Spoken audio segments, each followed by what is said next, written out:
When meditation is mastered, the mind is unwavering like the flame of a lamp in a windless place.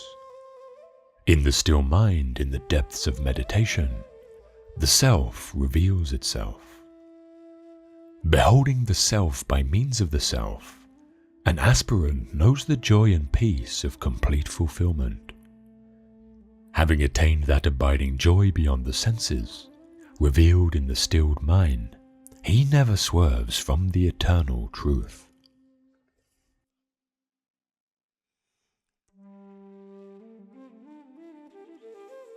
You have the right to work, but for the work's sake only.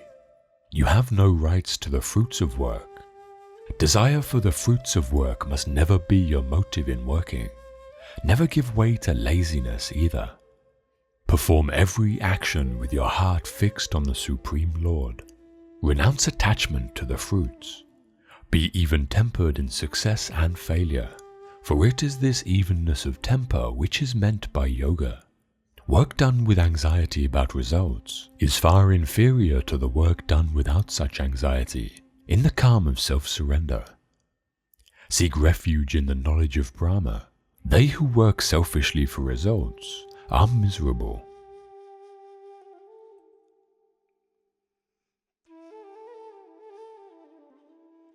In this world, 3 gates lead to hell. The gates of passion, anger, and greed.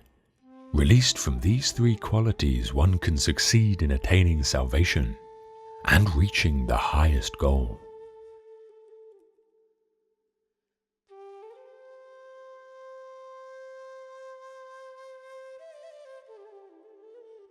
You are what you believe in. You become that which you believe you can become.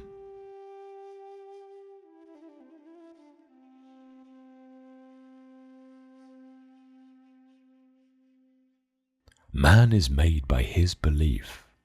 As he believes, so he is.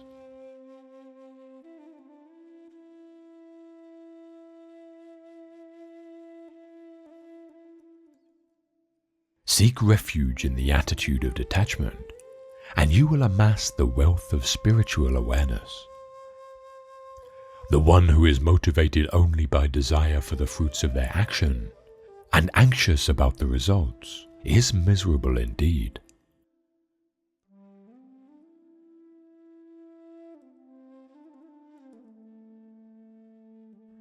When a man dwells on the pleasure of sense, attraction for them arises in him.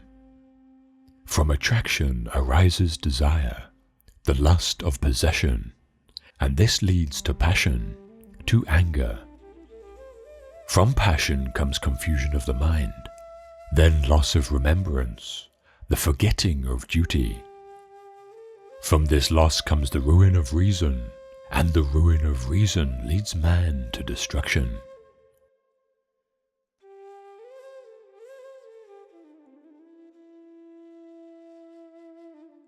Look to this day, for it is life, the very life of life. In its brief course lie all the truths and realities of your existence, the bliss of growth, the glory of action, and the splendor of beauty. For yesterday is but a dream, and tomorrow is only a vision. But today well lived makes every yesterday a dream of happiness, and every tomorrow a vision of hope. Look well therefore to this day. Such is the salvation of the dawn.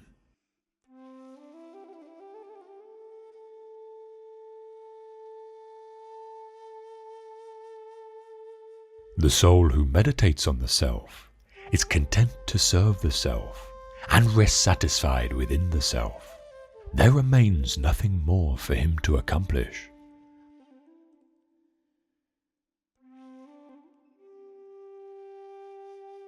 One who performs his duty without attachment, surrendering the results unto the Supreme Lord, is unaffected by sinful action, as the lotus is untouched by water.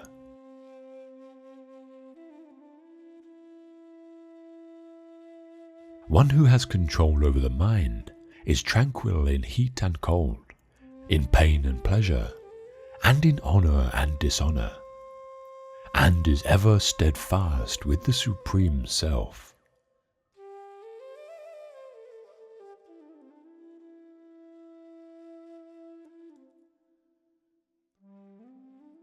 One should strive to employ oneself to uplift oneself. One should never dishonor oneself. The self is one's friend, as well as one's enemy.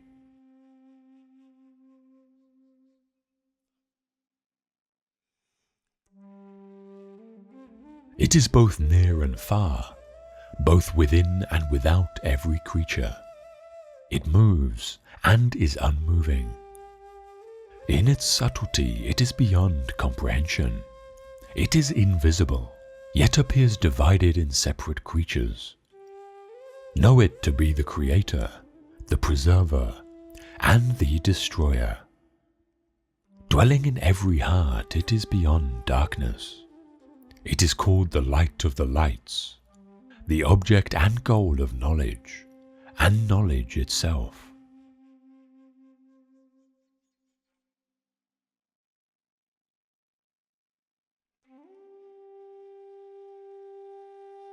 It is better to strive in one's own Dharma than to succeed in the Dharma of another.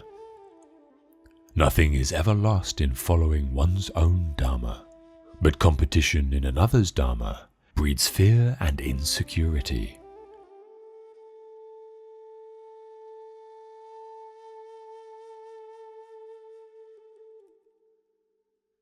For him who has no concentration, there is no tranquility.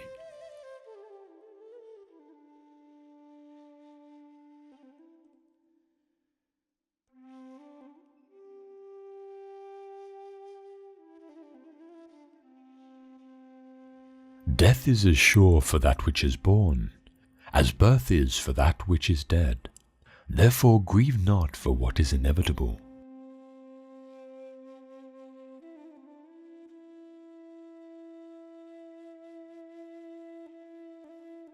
Delusion arises from anger.